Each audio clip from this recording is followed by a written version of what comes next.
Mariah Ankenman and Zach Diamanti. Welcome to the Rocky Mountain Writer Podcast. Hi. Thanks for having us. Yeah. Super excited to be here again. Again, yeah, Zach, we just had you on a few episodes ago as one of the Writer of the Year nominees. And folks who want to check out that very informative and very upbeat podcast chat should go back a few episodes and check that out. But Mariah, we have not had on the podcast prior to this, so it's very cool to have you on. Both have such productive and sort of like you're just up and running writers. But the reason we're going to talk to you, and we'll get into the content here in a bit, is the fact that you're offering a social media checkup at Colorado Gold coming up in the end of September. And you're the two individuals who know it all about social media and have it all down pat and just have you understand Yes. every aspect of social media. No, I'm just Never kidding. make mistakes ever. Never Yeah. once. No, Yeah. of course not. Yeah.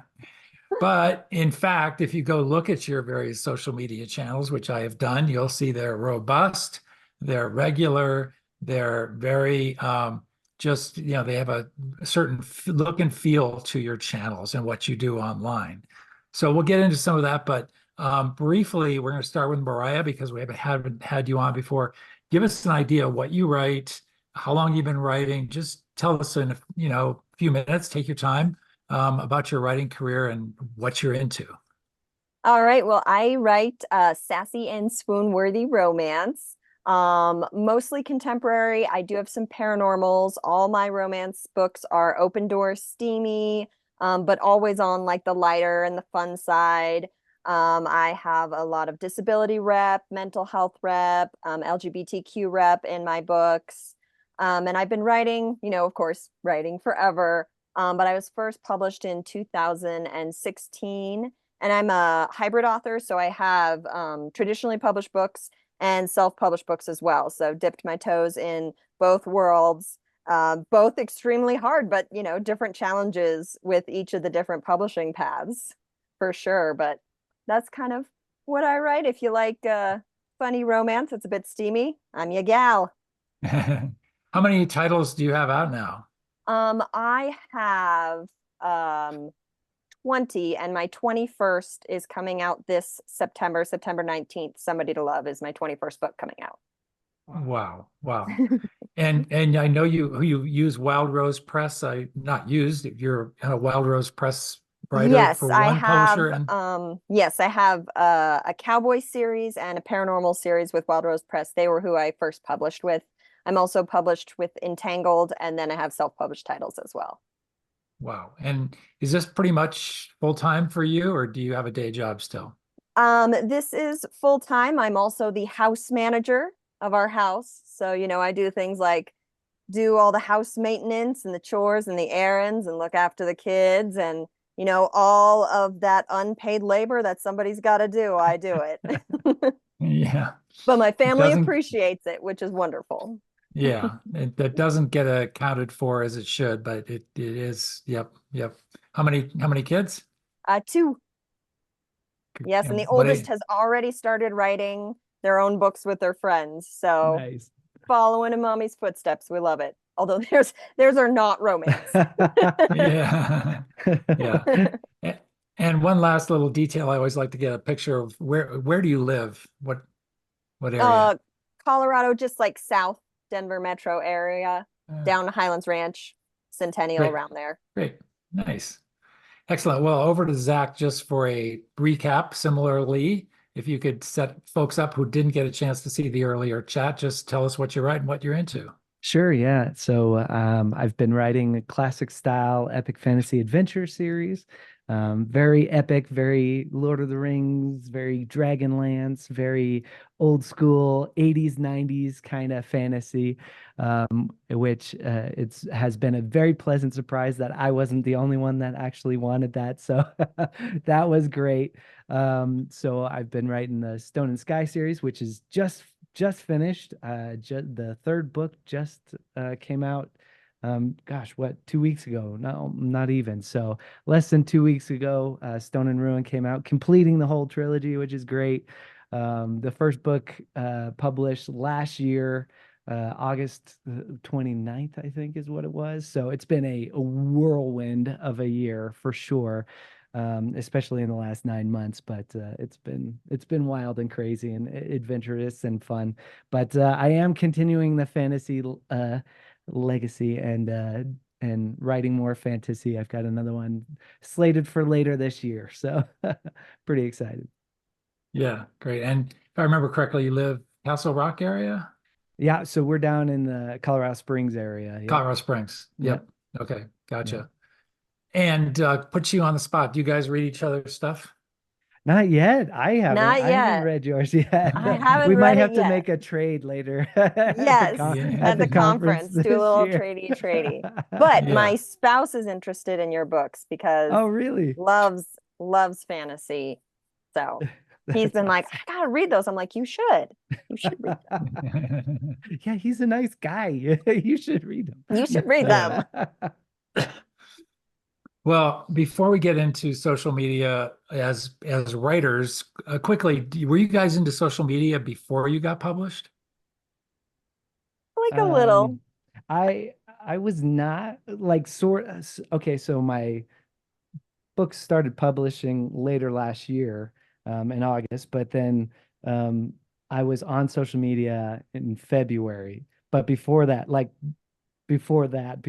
any book visions and grandeur, there was no social media basically. So Yeah, mine Yeah. was just, like private social media. Like I'm old enough to be in the MySpace generation. So, yeah, old school, remember that. I would definitely say though, I wish I would have started my social media sooner. People think you can't start social media till you're published.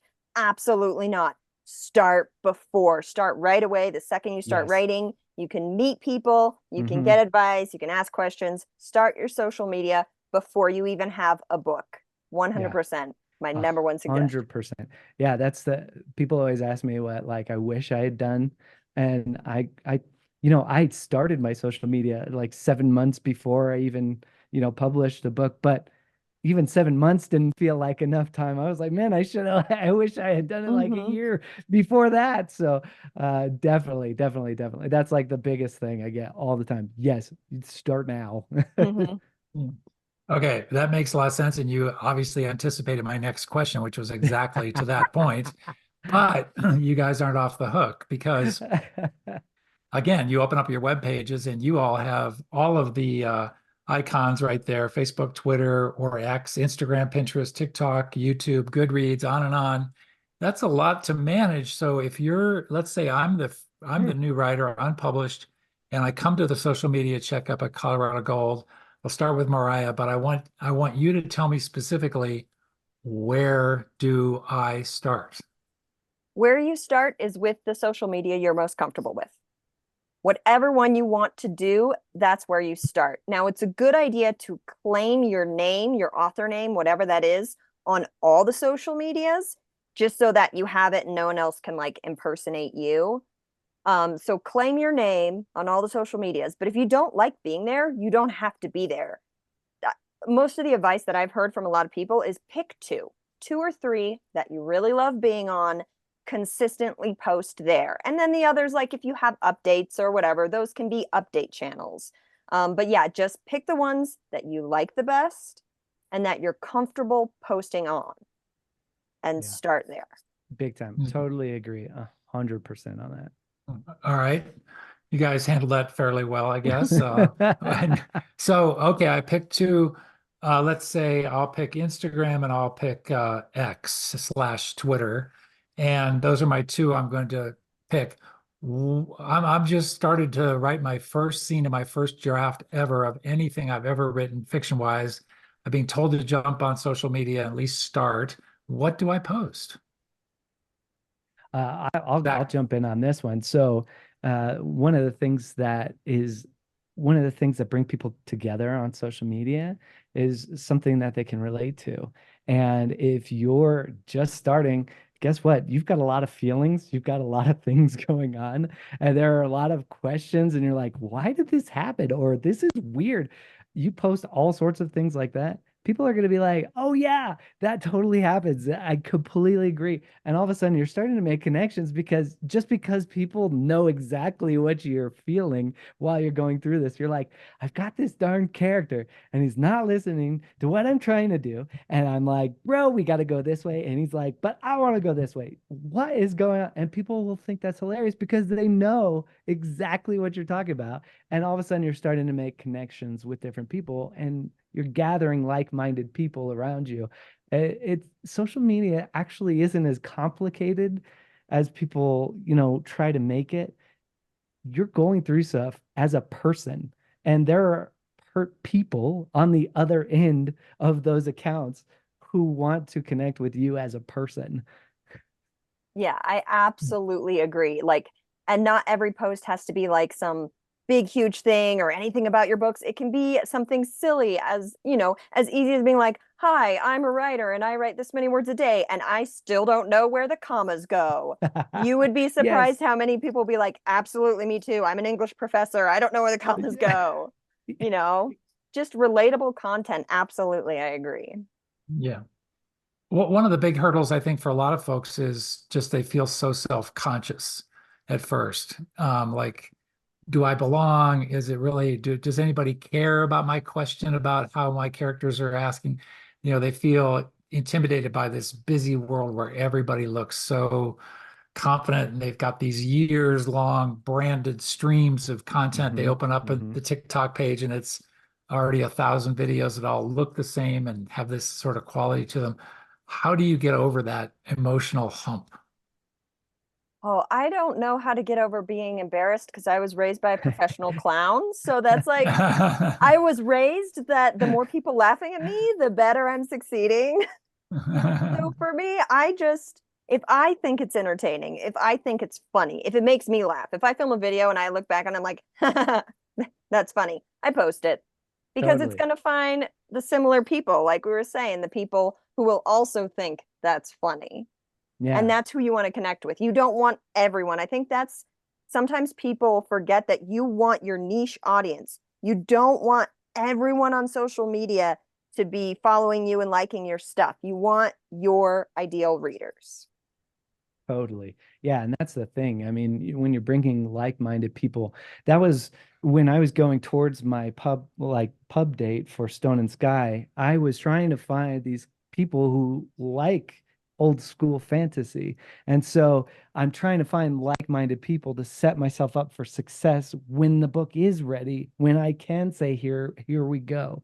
Because those people that are like-minded that do love that classic style fantasy. So I'm talking about classic style fantasy in my videos. I go, hey, look, Dragonlance is awesome. And people are like, yes, it is. It's so awesome. Right. And then they come alongside you. And then all of a sudden, when your book comes out, oh, here's my book. It's coming out and it's got those vibes. You've already collected, you're already bringing these people who are like-minded around you and they want to be a part of what you're doing. And you don't even have to talk about your book 90% of the time. I do I kind of have this strategy of like two posts of not my book and then one post about a book that I have. Kind of talk about just the things that we as readers and as people who love fantasy, these things that just come up and that are funny and humorous and goofy. And the embarrassment thing is real. I get it. I was like, man, I don't know. Like, I don't even, I'm 36 years old. Who's gonna want to watch me on TikTok, right? Like I had no idea how surprised I was going to be joining TikTok because people just want to connect with people, period, plain and simple. And if you're goofy and you have fun and you can laugh at yourself, other people are going to be about that because that's somebody they want to be around. Mariah, anything else to just around that uncomfortable aspect? It sounds like you don't get uncomfortable at all. You just kind of put I it mean, I on. do. I just like it takes me a while to realize that, oh, I did that and that was embarrassing. Oh well. It's Ah, well. fine. It's fine. And you also, because I know a lot of people with the embarrassing factor and stuff, they don't want to show their face. You don't ever have to show your face on social media. There are so many ways to make videos and make content without ever showing your face. So if you are not Totally. comfortable, if you are not able to, because of your outside work, or you just don't want to, you don't have to show your face. There's other ways to make videos and make content and posts without showing your face. So if you're too embarrassed to Mhm. do that, that's fine. Just do page flips, do, text on screen, do pictures, Yeah. tons of other ways. Go Yeah. aesthetic. Yeah. I mean, Yeah, it's aesthetic. Thank really, you. I that's forgot. the thing. I mean, there's so many ways to do social media because there are so many people on social media, all with different vibes and different things that they are looking for from social media. So you're gonna find your audience. You just got to do it. Yeah. Yeah. All right. So all these different channels, can you each give us a sense, just if you would rather, if I ask you about each channel individually, or if you have a rough idea, how do you approach a day or a week? Zach, you already mentioned a formula around book-related posts versus non-book related posts. Do each of you also kind of wake up in the morning and say, I've got to touch base on Instagram, I've got to touch base on TikTok. I have a plan, in other words, about what I'm going to do. And how much do you repurpose the same content? For instance, TikTok, you see reels show up on Instagram, or you see TikTok videos show up as Instagram reels, I should say. Um, how do you approach it? Mariah, maybe we start with you. Just, do you have a plan, or you just kind of dive in? Yes. Oh no, I am OCD and autistic, so I like my schedules and I don't like things changing. Yeah. So I usually have times. I will post a post on Instagram in the morning, sometime between 7:30 or 8, and that will be like a graphic or a picture or something like that, either about my books or about my writing or about a book I'm reading or something like that. And then I will post my reel around like 11:30 or noon, and my TikTok sometime between 1 and 3. Now, all of my TikToks are my reels. So stuff on TikTok, I use that for reels because you can download the videos now on TikTok without the watermark. I just repurpose that for my reels.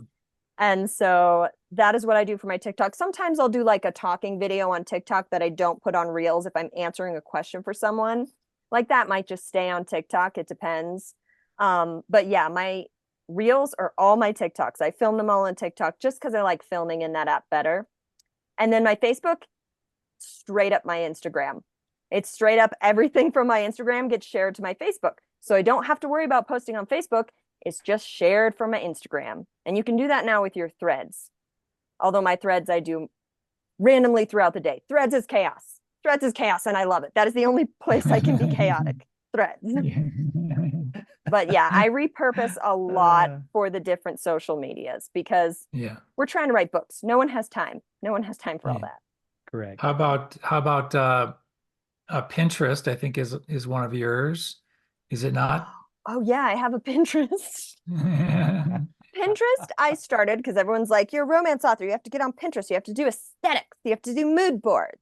I never understood Pinterest. I'm on Pinterest. I occasionally remember I have a Pinterest and upload like my book covers and stuff, but I'm like rarely on Pinterest. I know some people do really well with it and they're like, you have to be on Pinterest. But I think I'm doing just fine not posting regularly on Pinterest. Yep. I think It's that goes there. back to like picking the ones that work for you. Like this is Yes. going to work for me because you might not be very comfortable with it when you start, but if it's the one that you feel the best on, you're like, okay, let's go with that one. Let's start there. And once you're doing pretty well on some of these ones, you're like, do I really need these other ones? It's there. I'll throw something on it every once in a while, but it's not a big deal. I'm kind of like Mariah. I have like a lot of stuff. I keep, I have like 3 posting slots during the day. And if it's not in between one of those time windows, I don't post. I try to hit at least one of those slots a day for, TikTok and Instagram for sure. I repurpose all the things. I film it and then I edit it in TikTok because I feel like it has the best video editor. So I'm with Mariah on that one Yes. 100%. I edit it in TikTok and then download it before the watermark, and I repurpose it to, Instagram Reels, and I repurpose it to YouTube Shorts if it's less than a minute. If not, I don't worry about it. I do, let's see, Twitter and excuse me, X. Everybody still calls it Twitter. Twitter Yeah, X and Twitter X and Threads are kind of a little different beast. I'm a little chaotic on that one as well. But I actually don't mind like the way that Twitter works. So for my brain, it's not like the people I'm connected with on there. It makes a little bit of sense to just throw something on there every once in a while. You don't have to be as scheduled and so regimented as you do kind of with Reels or TikTok. So yeah, definitely a little bit different vibes. And each one has its own kind of vibe and experience and people because something that I post on TikTok will, go, 400,000 views and you're like, woo. And you post the same thing on Instagram and it's like, 1,000 and you're like, cool. What happened? Yeah. Like, okay, so that one didn't work. It just didn't work with the Instagram crowd, but it worked great with the TikTok crowd. You'll get the same thing with the YouTube shorts. One video will go awesome, and you're like, "This is great," but it did nothing on the other platforms.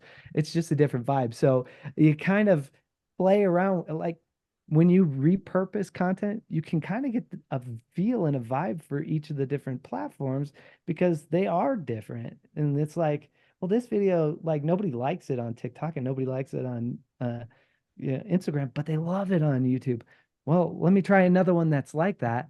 And sure enough, you'll see similar results and you're going, okay. And you can kind of start piecing together some of the different videos that'll work better on which platform just from playing around. yeah. Although it does feel very random at times. You think you're replicating something that worked and it doesn't go anywhere. And then you put out That's something true. that's slightly different. You don't think is going to amount to anything and it explodes. You look and you open it up in the morning, you say, what happened to that guy? He went around the world. Yeah. Yes. Yeah. Yeah. Facts. All Sometimes you're right. like, I spent 2 hours on that video and it got nothing. I spent 5 seconds on that video and it went crazy. Yeah. Yep. So part of this is being efficient, it sounds like to me. You Mhm. can't you could spend, I literally believe this, you could spend 24 hours a day listening to your social media channels, replying to other posts, producing content. There'd be no shortage of good you could do theoretically. Let's say you had 3 books out and you say, I'm just going to spend a year promoting them on social media. It might do more and better than driving from bookstore to bookstore and library to library and or standing in a shopping center greeting people as they come into a bookstore.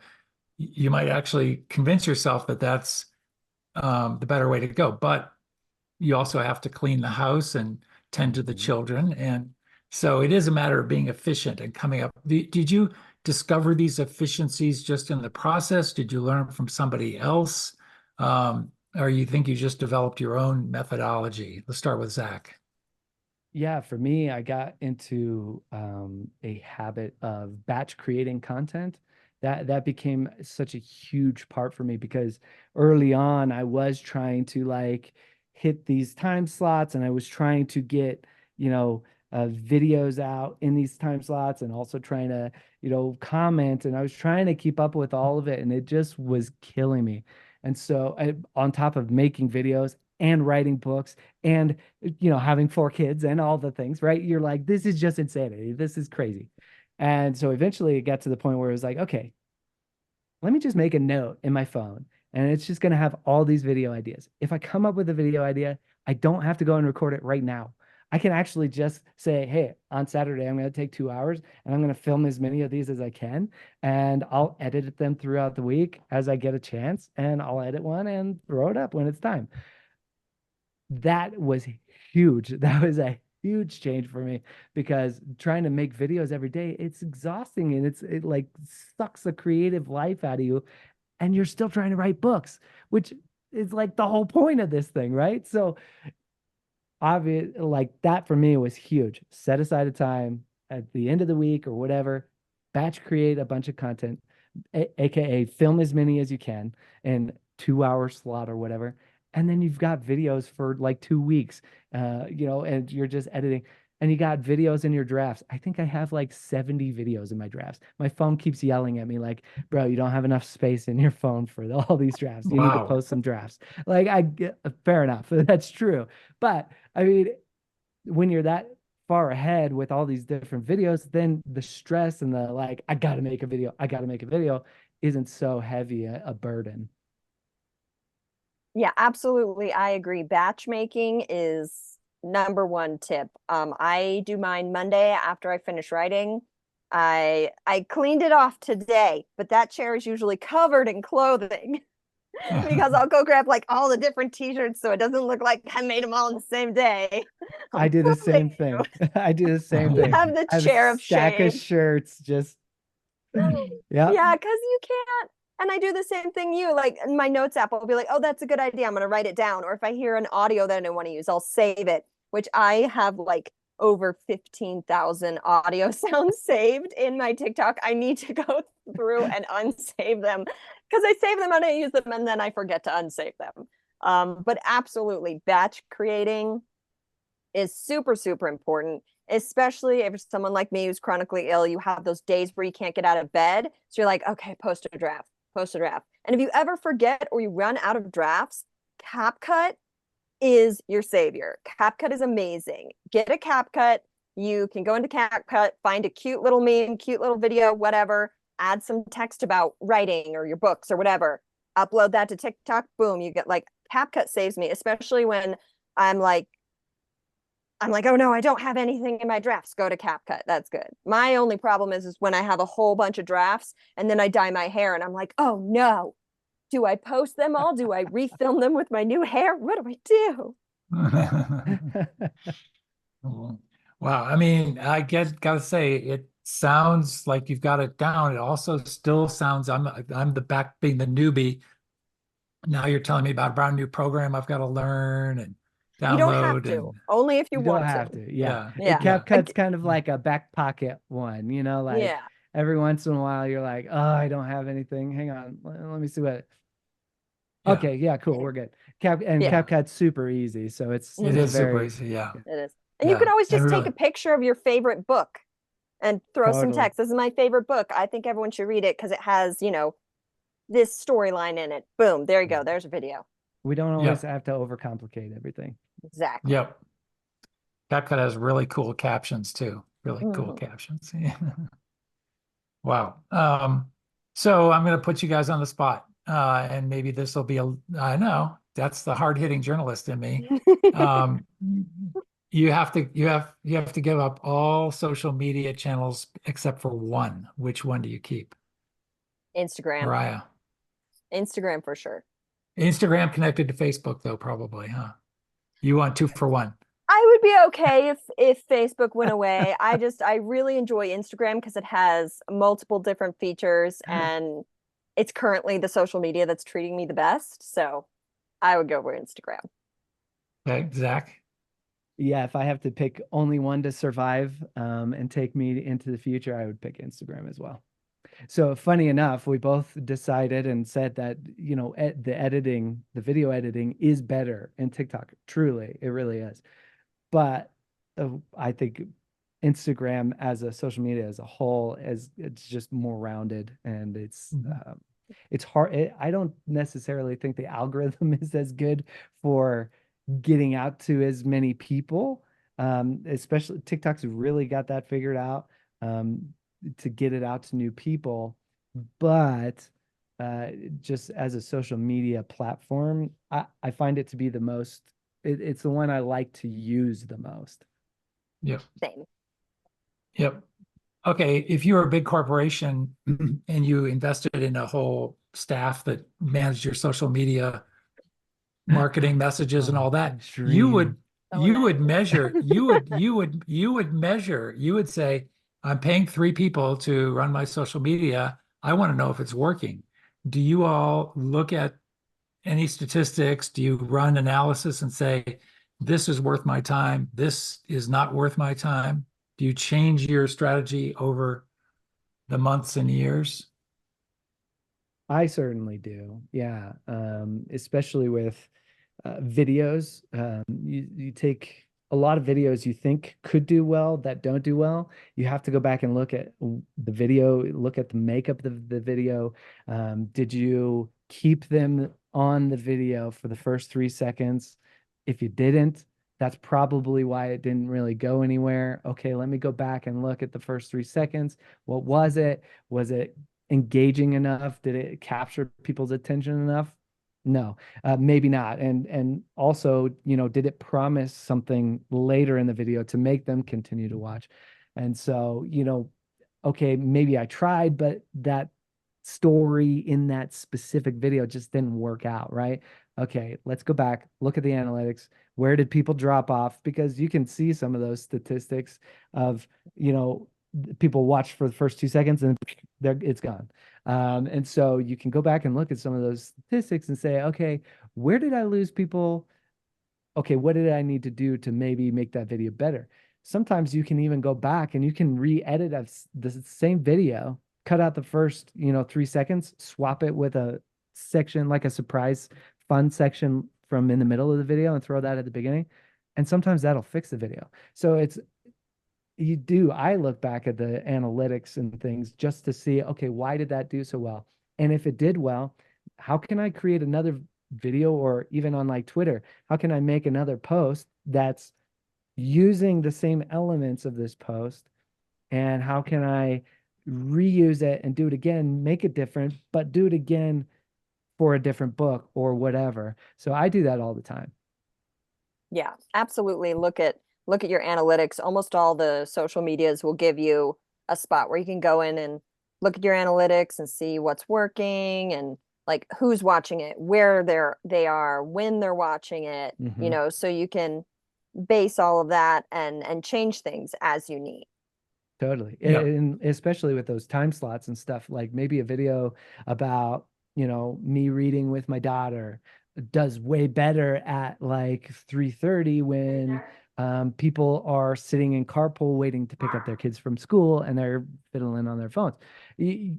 All those little different analytics you can find and test in different time slots and all sorts of different things. Totally. It's a lot of experimentation and playing around with things. And if it works, okay, how do we do it again? Yeah. How much do each of you, I'll start with Mariah this time, how much do each of you go on to social media just to, drum roll please, listen and comment and just not be kind of promoting yourself, but to comment on other things, or maybe to just watch and observe what other writers are doing with social media content to get ideas? Probably more than I should. Should probably be writing more than no, I would say, yeah, a lot of the time I'm on social media, I am, going through my feed and commenting on other people's things and checking in with my friends and getting ideas as well. Yeah, a lot more of the time, other than creating the actual post and uploading it, a lot of the time I'm on social media, I'm looking at other people's stuff, commenting on other people's stuff, engaging with my own audience, answering questions that they've asked. Because engaging with your audience, I think, is very, very important. You got to let your followers know that you care, that they're your follower, and you care what they have to say. Yeah, totally agree on that one, for sure. Commenting back is, especially when you're trying to grow your social media, commenting back is one of the most vital things you can do, because it's engaging, and people might not follow you just from the video, but they'll comment, and you comment back, half the time you'll get a follow right off the bat just for commenting back. It's huge. That's a huge help. I would say for me though, I wasn't a social media user before I started doing this, so I'm still not really a social media user, except for to create content. And so I do have a lot of connections now that I didn't have before. And so now when I do get on to social media for uploading content, I actually spend a good 10 minutes on the platform just to kind of go through and see my friends, see what they're doing, see my fellow authors, see what they're doing. And usually it's pretty good. If you train the algorithm for the different algorithms that you have, if you train them to only show you the things that you're about and what you're doing, as you're going through, you're just going to see the things that you really genuinely want to engage with your friends. And I see Mariah's videos all the time, and I'm always like, oh my God, I love that. You know, like she's right. We like see each other's videos, and I only really spend 10 minutes on there. Just flip, what's the next one? Oh, fun. You know, and engage for 10 minutes and then post and then move on. So that's kind of how I'm wired, though. I wasn't really a social media minded person. I didn't use it personally really before. So that's for me, it's kind of easy to just get on there for 10 minutes and then, okay, cool, moving on. Like that part, I don't end up in the doom scroll category like some folks do. I know it's like a huge thing. People are like, I should be ready, but I'd spent the last 3 hours on Instagram or whatever. Right? And, Yeah. I'm like, I don't know that's what you not mean. a thing that really, yeah, that's not something I fall prey to usually. Can you guys That's kind of give how me I'm give me a minute? I just saw a cool video. wired. So I got a couple more questions, and I will let you get back to your doom scrolling. Um, what's going to be your approach at Colorado Gold with each of your people who sign up? Are you going to look at their individual posts? Are you going to give them encouragement? Are you just going to do whatever they ask you to do in terms of looking at their feeds and their content, et cetera? Mariah, what's your plan? Well, I think we're getting their social media links ahead of time, right? Okay, Yeah, Yeah. so good. that we Okay. can check out their page and see what they have. And then I think I will obviously whatever questions they have absolutely answer to the best of my ability. And then also, give tips about, what they're posting, what's in their bio, their, Totally. just anything about their social media that I see that I'm like, hey, if you tweak this, that could help, and any advice that I can give, I will definitely be helping with. And of course, any questions that I have the knowledge or the ability to find the answers to, absolutely help with that. Yeah. And I think one of the things I'll really try to do when we're doing this is kind of try to figure out what their vibe is to kind of help them lean into it. Because a lot of times people are just throwing stuff at the, and you got to post, you got to experiment to get where your people are. You've got to do that.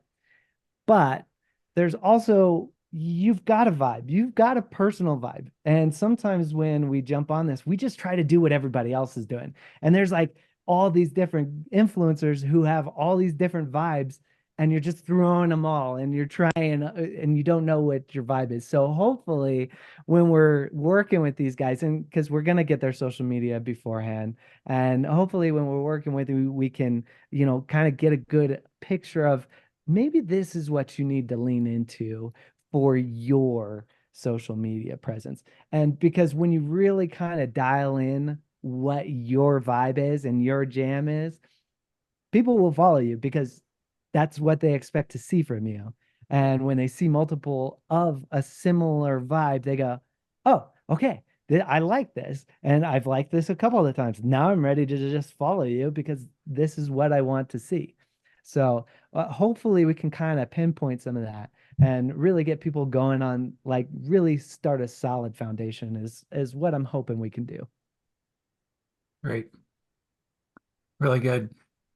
Just one final question before we get to your book or writer recommendations. And I just want to see if you'd agree with this. I mean, this, as fun as this is, and I'm entertained by TikTok. I'm on Twitter all day long.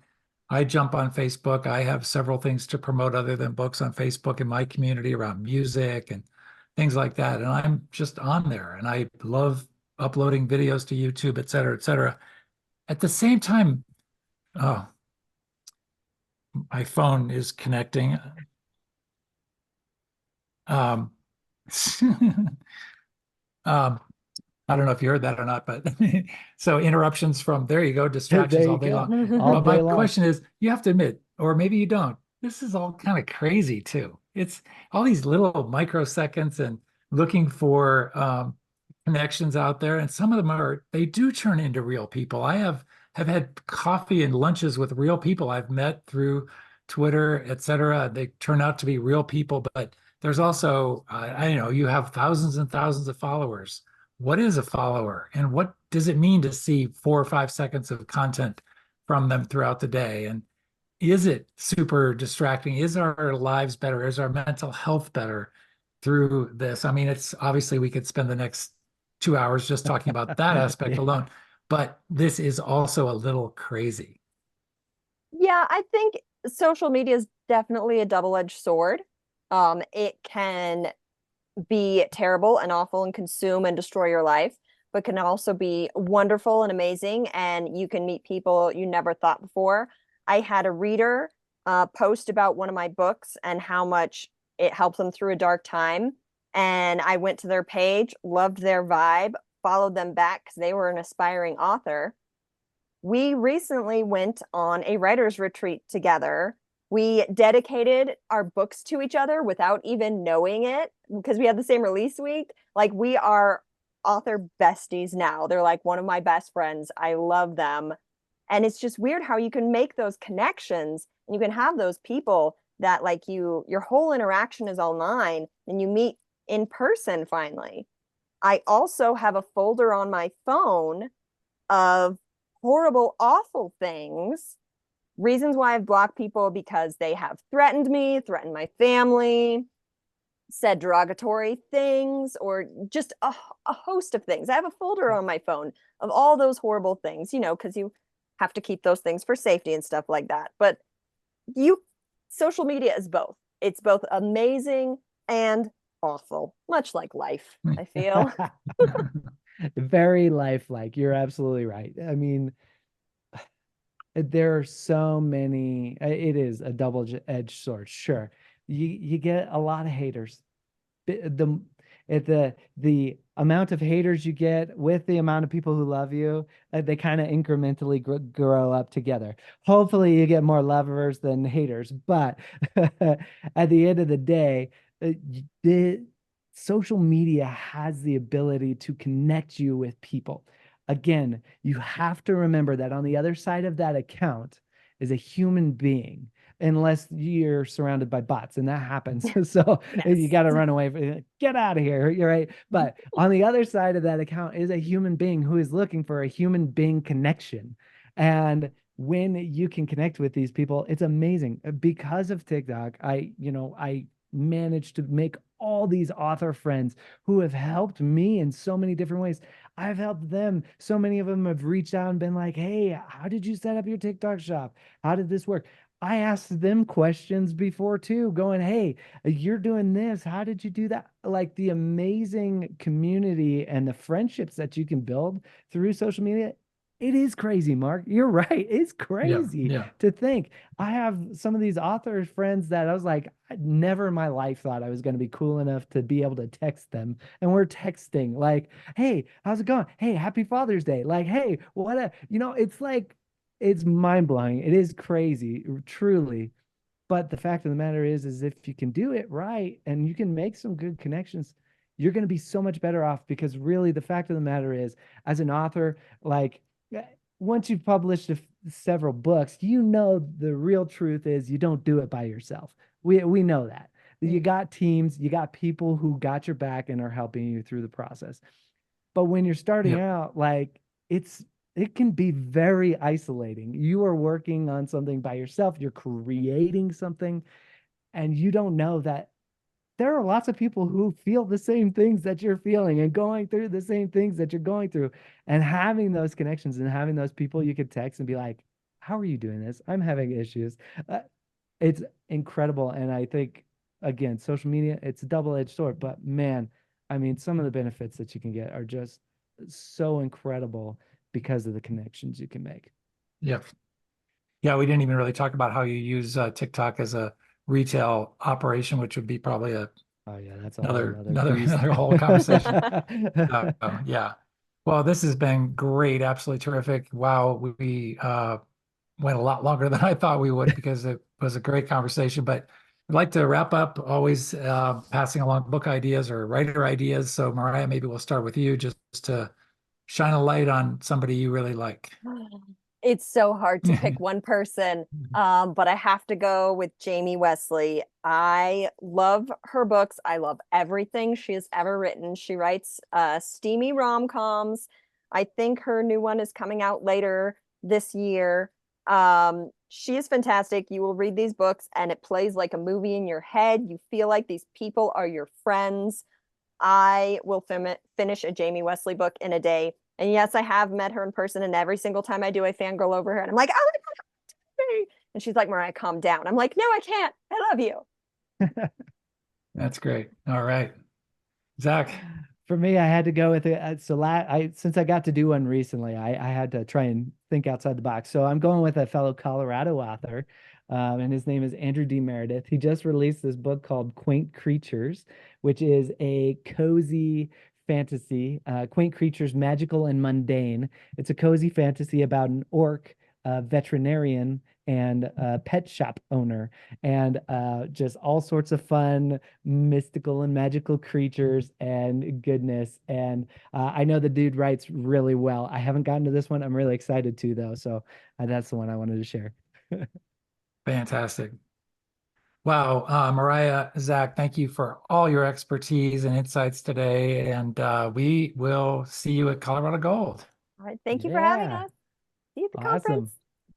Yeah, see you there.